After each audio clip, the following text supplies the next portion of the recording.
The morning fog hung heavy over Millstone as the stranger first walked down Main Street. Nobody paid him much attention at first, just another drifter passing through their forgotten town. But there was something different about this man. The way he moved with quiet purpose, hood pulled low, shoulders carrying invisible weight. He rented the small house at Elm Street's end, the one with peeling paint and a broken mailbox that nobody else wanted. Mrs. Henderson from the corner store watched him through her window each morning. Same routine, same silence. Before dawn broke, he'd emerge from that little house, hood drawn tight, and disappear into the gray streets. No small talk, no friendly waves, just a man who seemed to be running from something bigger than himself. The old boxing gym on Porter Avenue had seen better days. Cracked windows, rusted equipment, and floorboards that groaned under every step. But it was still Jeremy Sloan's kingdom, and he ruled it with an iron fist wrapped in Olympic gold. 20 years had passed since Jeremy stood on that podium in Barcelona, but he never let anyone forget it. The faded newspaper clippings on his office wall told the story he repeated daily. How he'd beaten the world's best, how he'd brought glory to America, how he deserved respect. Jeremy treated his gym like a shrine to his own greatness. Young fighters paid good money to train under the champion, but what they got was constant humiliation disguised as tough love. If you couldn't keep up with Jeremy's impossible standards, you were weak. If you questioned his methods, you were ungrateful. If you showed too much confidence, you were threatening his legacy. The stranger appeared at Jeremy's gym on a Tuesday morning when the autumn rain drummed against the tin roof. He stood in the doorway for a moment, water dripping from his dark hoodie, surveying the scene inside. Jeremy barely glanced up from berating a teenage boxer about his footwork. Another wannabe, he figured. They came and went like seasons. The man approached the front desk with deliberate steps. His voice was soft, almost whisper quiet, as he asked about membership. The teenager working the desk handed him a waiver without really looking up from his phone. Standard procedure, standard price, standard indifference. The stranger paid in cash, signed his name in handwriting that was hard to read, and walked toward the back corner of the gym. What happened next made Jeremy pause mid-sentence in his criticism of the young fighter. The hooded man moved to the heavy bag with a precision that caught the eye. He unwrapped hand wraps from his gym bag, not the cheap elastic ones most amateurs used, but professional cotton wraps, worn soft from countless hours of use. His hands worked with mechanical efficiency, each wrap perfectly placed, each twist and turn executed with muscle memory that spoke of decades of practice. The first punch was soft, almost tentative. Then another. The rhythm began slow, methodical, like a drummer finding his beat.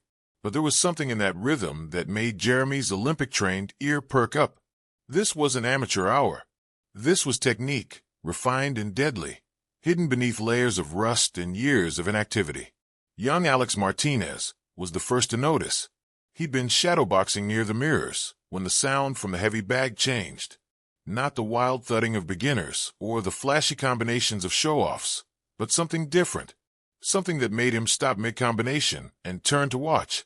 The stranger's punches weren't powerful yet, but they were perfect. Each jab landed in the exact same spot. Each hook followed the same precise arc. His footwork was minimal but flawless. Small steps that maintained perfect balance. Subtle shifts that maximized leverage. It was like watching a master craftsman who had been away from his tools for years, slowly remembering the feel of perfection in his hands. Jeremy found himself watching too, though he wouldn't admit it. There was something familiar about the way this man moved, something that stirred memories Jeremy didn't want to acknowledge. The stranger's stance, the slight lean of his shoulders, the way he rolled under imaginary punches. It all spoke of training at the highest level, of fights in bright lights and big arenas. But Jeremy's ego wouldn't allow admiration. Instead, he felt threatened. His gym, his kingdom, his spotlight, they were being invaded by someone who moved like they belonged in a world Jeremy only pretended to still inhabit. The Olympic champion watched this hooded nobody work the bag with skills that Jeremy's current fighters couldn't dream of matching, and it made his blood boil. The stranger trained for exactly 1 hour. When he finished, he unwrapped his hands with the same methodical care he'd used to wrap them. He nodded once to the teenager at the front desk, pulled his hood lower over his face, and walked back into the gray morning without a word. Jeremy spent the rest of that day in a foul mood, pushing his fighters harder than usual, criticizing techniques that were actually improving, finding fault where none existed. Something about that hooded man had gotten under his skin, and Jeremy Sloan didn't like mysteries he couldn't solve or shadows he couldn't control. That night, as Jeremy locked up the gym, he found himself staring at the heavy bag the stranger had used. The leather still held slight impressions where those perfect punches had landed, all clustered in a tight pattern that spoke of accuracy most fighters spent years trying to achieve. Tomorrow, Jeremy decided, he would find out who this mysterious man really was, and if he posed any threat to Jeremy's authority, he would be dealt with accordingly. The hooded stranger returned the next morning, and the morning after that. Within a week, his presence had become as predictable as the sunrise, and twice as mysterious. Jeremy Sloan watched from his glass-walled office, studying every movement, analyzing every technique, searching for weakness he could exploit or flaws he could mock. But watching wasn't enough for Jeremy. His ego demanded action, and his insecurities demanded dominance. So he began what he did best, breaking people down with words designed to cut deep and leave lasting scars. "Well, well," Jeremy announced loudly on a Thursday morning, ensuring every fighter in the gym could hear. "Look who's back. Hey, Grandpa, you sure you're in the right place? The senior citizens water aerobics class meets down at the community center." The stranger didn't react. He continued wrapping his hands with that same methodical precision, each loop and twist performed with muscle memory that spoke of thousands of repetitions. His silence only fueled Jeremy's aggression. "I'm talking to you, old-timer," Jeremy pressed, his voice carrying across the gym like a whipped crack. "You know this is a real boxing gym, right? We train fighters here, not nursing home escapees looking for a gentle workout." Still nothing. The man finished wrapping his hands and moved to his usual heavy bag in the corner. His first punches were soft, warming up joints that had seen decades of punishment. But Jeremy saw only an opportunity to assert his dominance in front of his paying customers. "Boys, watch this," Jeremy called to his fighters, gesturing toward the hooded man. "This is what happens when someone refuses to accept their time is over." Sad, really. Probably used to be somebody, back when television was black and white. The younger fighters exchanged uncomfortable glances. They'd grown accustomed to Jeremy's cruelty, but something about targeting this quiet stranger felt different. Wrong somehow. The man wasn't bothering anyone, wasn't taking up premium equipment, wasn't even speaking to other members. He just trained with a focus that was becoming legendary in its intensity. Marcus Williams, one of Jeremy's most promising amateur fighters, had been watching the stranger for days. "Coach," he whispered during a break between rounds, "that old dude's got some serious technique. His combinations are cleaner than most pros I've seen." Jeremy's face darkened. "What did you say?" "I just meant." "You meant nothing," Jeremy snapped.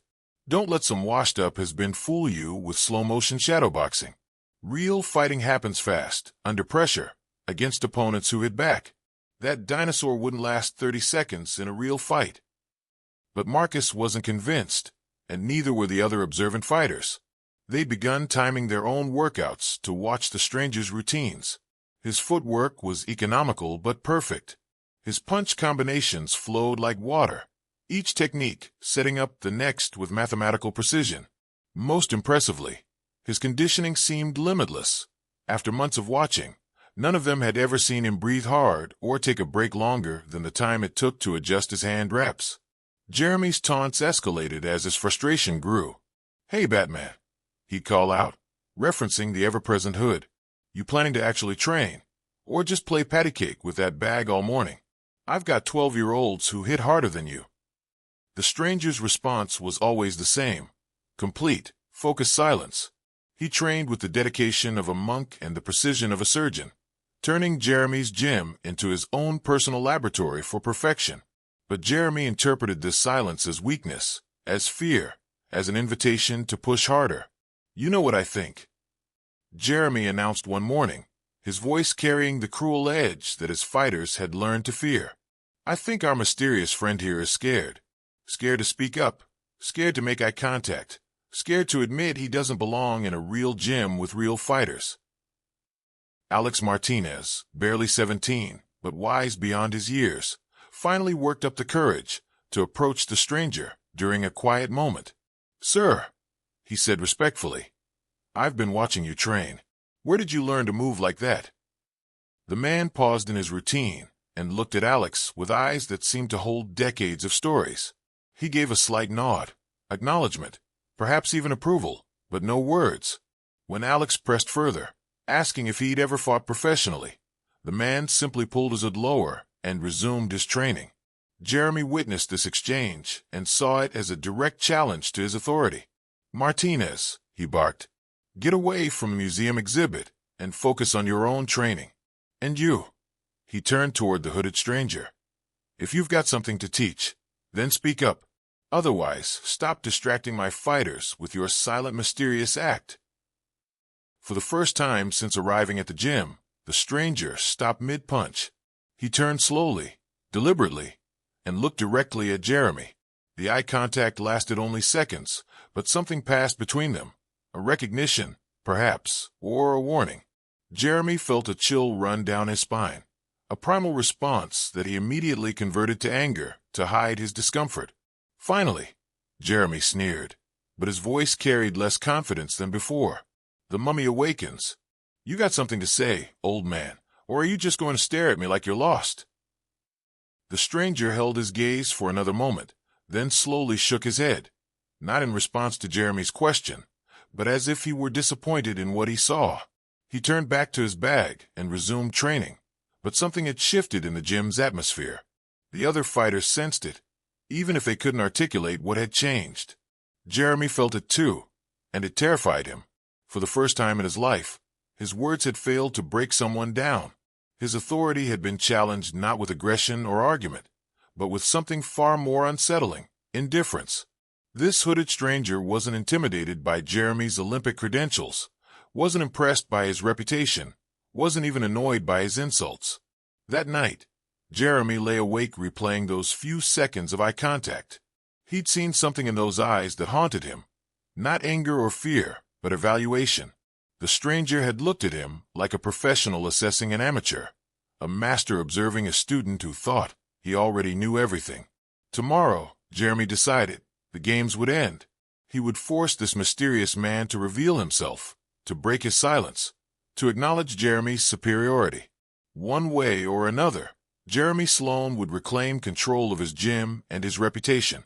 He had no idea he was about to face the most dangerous opponent of his life. 3 months had passed since the stranger first walked into Jeremy Sloan's gym, and the tension had become suffocating.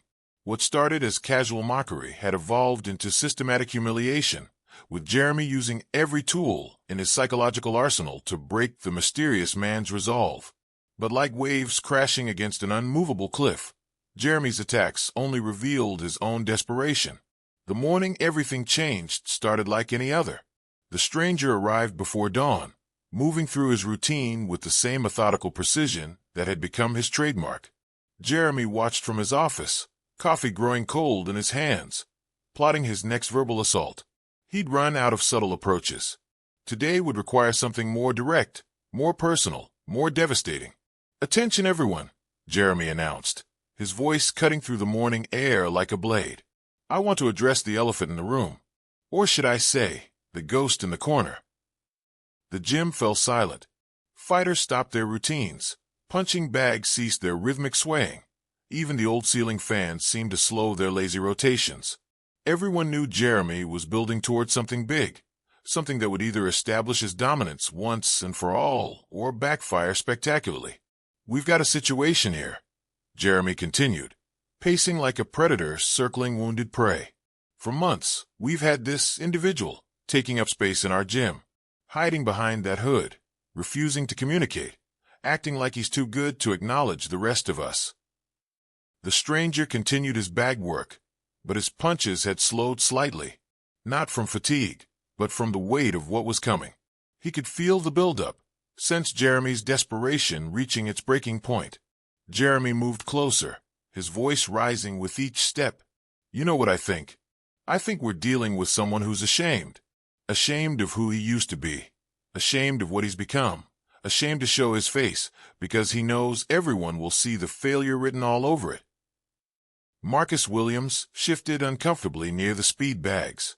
Alex Martinez stopped shadowboxing entirely.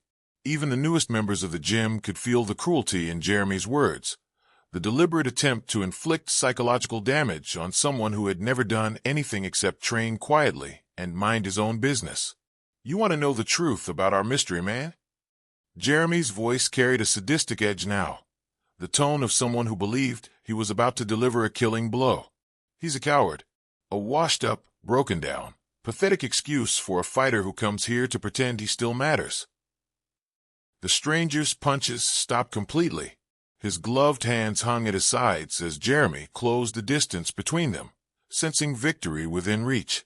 "Look at me," Jeremy demanded, his voice sharp enough to cut glass. "Look at me when I'm talking to you, you worthless piece of—" The words that came next were designed to destroy. Jeremy reached into the darkest corners of his vocabulary, pulling out racist slurs and personal attacks that had nothing to do with boxing and everything to do with inflicting maximum psychological damage. The gym erupted in shocked gasps and uncomfortable murmurs. Several fighters took steps backward, instinctively distancing themselves from what they knew was wrong. For the first time in 3 months, the stranger reacted. He turned slowly, deliberately, like a sleeping giant awakening from a long slumber.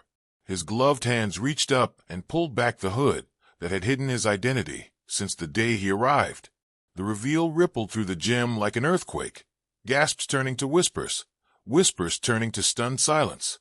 Mike Tyson stood before them, his legendary features unmistakable even after years away from the spotlight. The same iron jaw that had weathered countless battles, the same piercing eyes that had struck fear into the hearts of heavyweight champions around the world, the same presence that had once commanded arenas filled with screaming fans. Jeremy's face went through a series of transformations: shock, recognition, fear, and then, incredibly, double-down arrogance.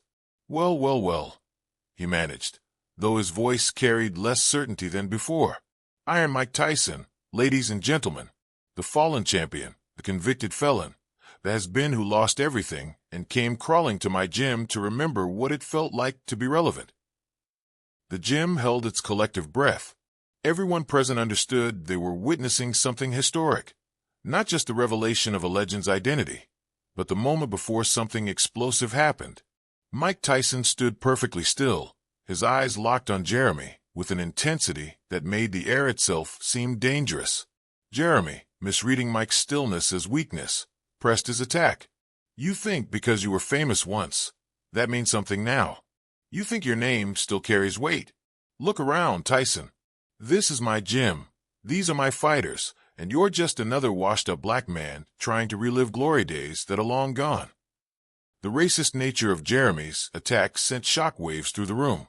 Several fighters started moving toward the exits, unwilling to be present for whatever was about to unfold. Others pulled out phones, sensing they might be witnessing boxing history in the making. Mike's voice, when it finally came, was quiet but carried the weight of controlled thunder. "You want to settle this properly?"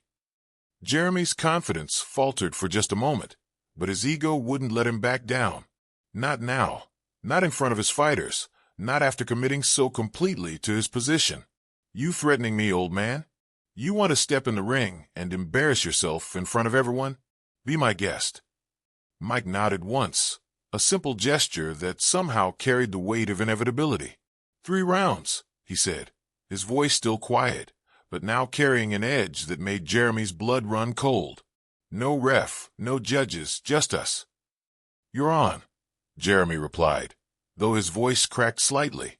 "And when I knock you out, I want you to pack up your delusions and never set foot in my gym again." Mike didn't respond with words.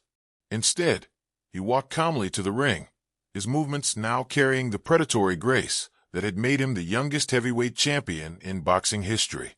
The transformation was remarkable. The quiet, hooded stranger was gone, replaced by one of the most dangerous men who had ever stepped between the ropes. Jeremy followed, his bravado masking growing uncertainty. He'd committed himself to a path from which there was no return, challenged a legend to prove his own relevance, and awakened something in Mike Tyson that had been sleeping for far too long. As the two men began preparing for what everyone knew would be less of a fight and more of a reckoning, the gym buzzed with nervous energy. Phones were recording, fighters were taking positions for the best view, and somewhere in the back of everyone's mind was the same thought. Jeremy Sloan had no idea what he had just gotten himself into. The breaking point had been reached. Now came the breaking. The ring felt smaller with Mike Tyson in it. Jeremy Sloan tried to maintain his swagger as he pulled on his gloves, but something fundamental had shifted in the gym's atmosphere. The air itself seemed charged with electricity, heavy with the weight of impending violence. This wasn't going to be a sparring session or a friendly exhibition. This was going to be a lesson delivered with devastating precision. Mike stood in his corner, methodically checking his gloves, rolling his shoulders with movements that seemed almost casual until you noticed the coiled power beneath them. 20 years might have passed since he'd terrified the heavyweight division, but muscle memory was eternal. His body remembered how to be a weapon, and his mind was remembering why he'd once been the most feared man on the planet. The fighters gathered around the ring formed a tight circle, phones held high, voices reduced to nervous whispers. Alex Martinez found himself holding his breath. Marcus Williams gripped the ring ropes so tightly his knuckles had gone white. They were about to witness something that would become legend in their small town. The night Mike Tyson reminded the world why they used to call him the baddest man on the planet. Jeremy tried to maintain his psychological warfare even as they prepared to fight. You ready for this, Mike? Ready to show everyone what 20 years of soft living has done to the great Iron Mike? I hope you can take a punch better than you could take criticism. Mike's response was silence. He touched his gloves together once, a simple ritual that somehow carried the weight of a prayer and a threat combined. His eyes had changed. Gone was any trace of the quiet, humble man who had trained in the corner for months. In his place stood something primal and dangerous, a predator who had been poked and prodded until his patience had finally run out. The makeshift bell rang, actually just Marcus banging a wrench against a metal water bottle, and Jeremy came out fast. Too fast. His strategy was obvious. Overwhelm Mike with youth and aggression, land something early, and prove to everyone watching that legends could be conquered by hungry champions. Jeremy threw a sharp jab that Mike slipped with minimal movement, his head shifting just enough to let the punch graze past his ear. Another jab, another effortless slip. Jeremy tried a hook, putting real power behind it, and Mike made him miss by inches, the punch cutting nothing but air while Mike remained perfectly balanced, perfectly calm. Come on, old man. Jeremy taunted between combinations, though sweat was already beading on his forehead.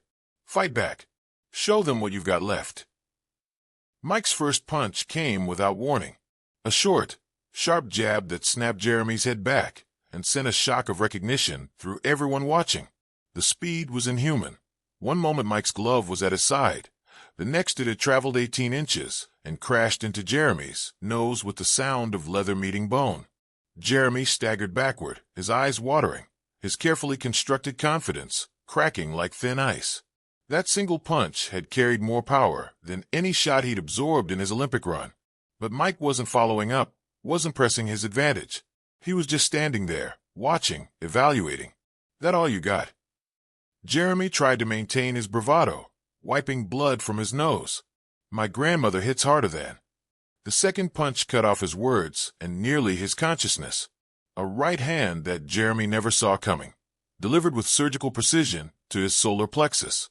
The air exploded out of his lungs in a whoosh that echoed through the suddenly silent gym. Jeremy doubled over, gasping, while Mike stepped back and resumed his patient stance. The transformation was complete now.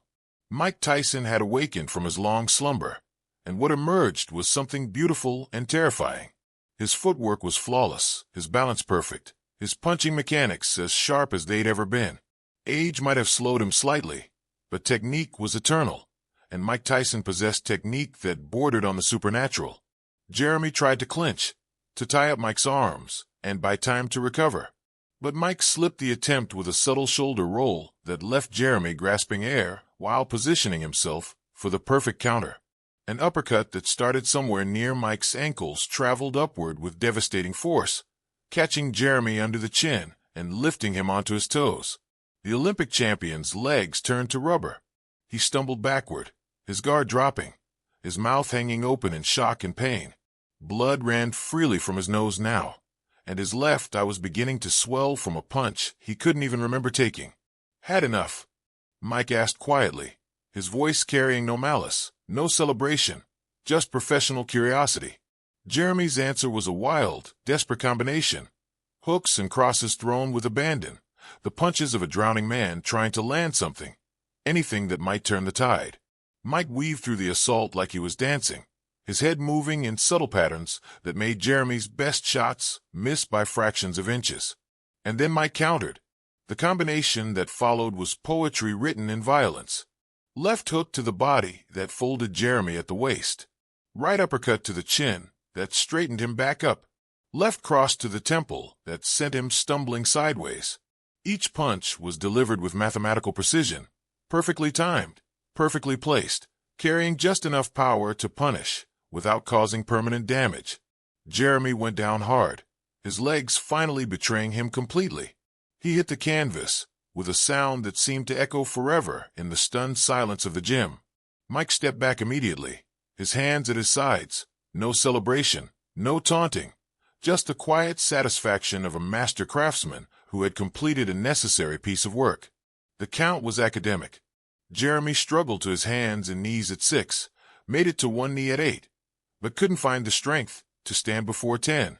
When the count finished, he remained kneeling in the center of the ring, head hanging, the weight of his humiliation crushing him more completely than Mike's punches ever could. Mike walked to where Jeremy knelt and extended a gloved hand. "You okay?" Jeremy looked up, his face a mess of blood and swelling, his pride shattered into pieces that could never be fully repaired. He saw no malice in Mike's eyes, no satisfaction in his destruction, just the quiet concern of one fighter for another. "I'm sorry," Jeremy whispered, the words barely audible, but carrying more weight than any of his earlier boasts. Mike helped him to his feet, supporting him as they walked to the ropes. The gym remained silent, everyone processing what they'd just witnessed. It hadn't been a fight. It had been a masterclass in the difference between talent and greatness, between confidence and competence, between a champion and a legend. As Jeremy was helped from the ring, his face a testament to the consequences of pushing too far, Mike Tyson stood alone in the center of the canvas. The hooded stranger was gone forever, replaced by a reminder of what true power looked like when it was finally, inevitably unleashed. The storm had passed, but its effects would be felt for years to come. The weeks following the fight transformed everything. Jeremy Sloan's gym, once ruled by fear and intimidation, had become something entirely different, a place where respect was earned through dedication rather than demanded through cruelty. The change wasn't just in the atmosphere. It was in the very souls of everyone who walked through those doors. Jeremy himself was the most dramatic transformation of all. The man who had once strutted through his gym like a peacock displaying his plumage now moved with quiet humility, his Olympic credentials forgotten in favor of something far more valuable, wisdom earned through genuine defeat. His face bore the fading marks of Mike's lesson, but the real change was deeper, written in the way he carried himself, the way he spoke to his fighters, the way he approached the sport he'd once treated as a vehicle for his own ego. "I need to learn," Jeremy had said to Mike 3 days after their encounter, his voice barely above a whisper. "I need to understand what real boxing is about." Mike had nodded, recognizing something in Jeremy's eyes that hadn't been there before. Hunger for knowledge rather than hunger for validation. "Boxing isn't about proving you're better than everyone else," Mike had replied quietly. "It's about proving you're better than you were yesterday." The transformation wasn't just Jeremy's. The entire gym had undergone a metamorphosis that seemed almost miraculous. Fighters who had once trained in fear of Jeremy's cutting remarks now pushed themselves harder than ever, motivated by Mike's quiet example rather than anyone's harsh words. Young boxers sought improvement rather than approval, and the quality of training reached levels that Jeremy's ego-driven methods had never achieved. Alex Martinez had improved dramatically, his techniques sharpened by Mike's patient guidance. "Keep your hands up, but don't make them heavy," Mike would say during their sessions. Your defense should feel light, like it's floating. The power comes from your legs, your core, your whole body working together. Marcus Williams had learned to channel his natural aggression into precise combinations rather than wild swinging. Anger makes you stupid, Mike explained during one of their training sessions. Use your intensity, but don't let it use you. Every punch should have a purpose. But perhaps the most significant change was in Mike himself, the quiet, hooded stranger who had arrived in Millstone, carrying the weight of his past, had found something he didn't know he was looking for: redemption through service. Not the flashy, publicized kind that came with cameras and press conferences, but the quiet, daily kind that came from helping young fighters avoid the mistakes he'd made in his own career. Mr. Tyson, Emily Chun, one of the newer fighters, had asked during a training session, "How do you know when you're really ready to fight?" Mike had paused his work on the heavy bag, considering the question with the seriousness it deserved. "You're never really ready," he'd finally answered. "But you become ready by preparing for everything you can think of, then preparing for things you can't think of. The moment you think you know everything is the moment you stop learning." The gym had become a classroom where Mike was the professor emeritus, teaching lessons that went far beyond boxing technique. He spoke about discipline, about respecting your opponents, about the difference between confidence and arrogance, about how true strength often meant knowing when not to use your power. Jeremy found himself learning alongside his former students, his Olympic gold medal suddenly seeming less important than the daily gold of incremental improvement. He watched Mike work with fighters of all skill levels, noting how the former champion never talked down to beginners or showed off for advanced students. Every lesson was delivered with the same quiet intensity, the same focus on improvement rather than ego. "You were right about everything," Jeremy said to Mike one evening as they were closing up the gym together. "I turned this place into a reflection of my own insecurities instead of making it about the fighters." Mike nodded, adjusting the chain on one of the heavy bags. "We all make mistakes. The question is whether we learn from them or repeat them." The relationship between the two men had evolved from antagonistic to respectful to something approaching friendship. They trained together sometimes, Mike's legendary skills serving as both inspiration and instruction for Jeremy's ongoing education. The Olympic champion was learning that there were levels to the sport he'd never even imagined, depths of technique, and understanding that his previous success had prevented him from exploring. The local community had taken notice of the changes at the gym. Parents who had once been hesitant to send their children to train under Jeremy's harsh methods now formed waiting lists to get their kids into what had become known as the most respectful and effective training facility in 3 counties. Mike's presence had turned a local gym into something special, a place where young fighters learned not just how to box, but how to carry themselves with dignity. "The best fighters," Mike told a group of teenagers during one of his informal seminars, "are the ones who never have to prove how tough they are outside the ring. Your strength should speak so quietly that people have to listen carefully to hear it." The transformation was complete when the gym hosted its first charity exhibition, featuring local fighters demonstrating their skills for the community. Mike and Jeremy worked together as trainers and commentators, their partnership serving as a living example of how conflict could become collaboration, how enemies could become allies through mutual respect and shared purpose.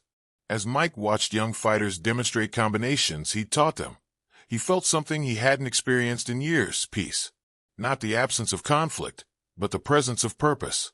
He'd found his place, not as a performer in the spotlight, but as a teacher in the shadows, helping others find their own paths to greatness. The hooded stranger who had arrived in Millstone months earlier was gone forever, replaced by something better. A mentor, a teacher, a living reminder that true strength came not from the ability to destroy, but from the wisdom to build up. In saving Jeremy's gym from the poison of toxic pride, Mike Tyson had saved himself from the weight of his own past. Sometimes redemption comes not from grand gestures or public apologies, but from the quiet, daily work of making others better than they thought they could be. In a small-town gym, surrounded by young fighters hungry to learn, Mike Tyson had found the most important victory of his entire career, the victory over his own demons, won not with his fists, but with his heart.